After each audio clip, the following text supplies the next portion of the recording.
Les 30 ans. 1993-2023. Les 30 ans du réseau Crépi.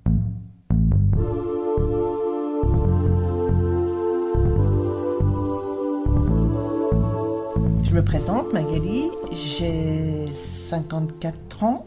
Là, nous sommes au rectorat à Orléans.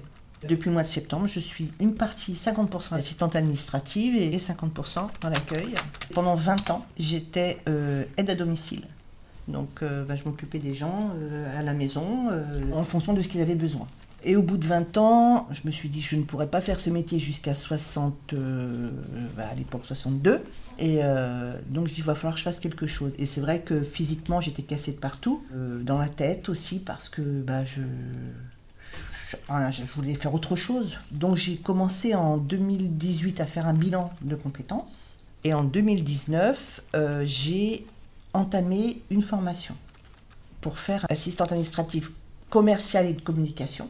Et le jour de l'examen, j'ai eu une angoisse terrible et j'ai paniqué. Et finalement, je n'ai pas eu mon titre, je n'ai eu que la moitié des modules. Et je ne me sentais pas capable de repartir à zéro, de refaire encore 6 mois. Et en plus, c'était avec mes CPF, donc j'ai abandonné. Donc j'essaie de plus trop y penser, mais c'est vrai que j'imagine que je devais être assez difficile à vivre parce que je n'arrivais pas à mes fins en fait.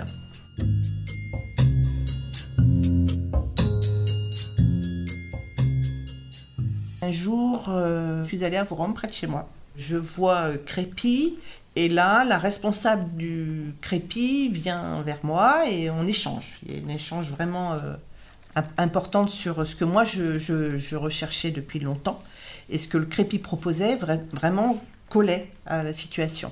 Peu de temps après, je reçois un coup de téléphone de la responsable du Crépi, du Loiret, et m'invite à la réunion Rebond. Franchement, j'avais l'impression qu'enfin, il y allait y avoir des portes qui allaient s'ouvrir pour moi.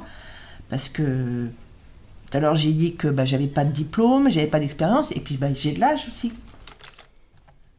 Alors, la suite avec le Crépi, donc c'était le contact avec une marraine. Le sens de cet échange, c'était de faire un espèce d'exposé entre ce que je sais faire, ce que j'aimerais faire et ce que je ne sais pas faire. De là, la responsable du Crépi m'a proposé une place en tant qu'assistante administrative à la prévention routière.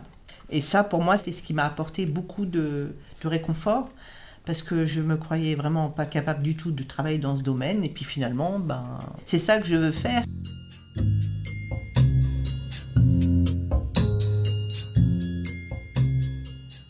D'avoir confiance en soi, c'est hyper important pour trouver du travail. Et quand on n'a pas quelqu'un ou une structure pour nous aider, pour certaines personnes, on peut avoir du mal à avancer. Donc le Crépi, ça m'a reboosté.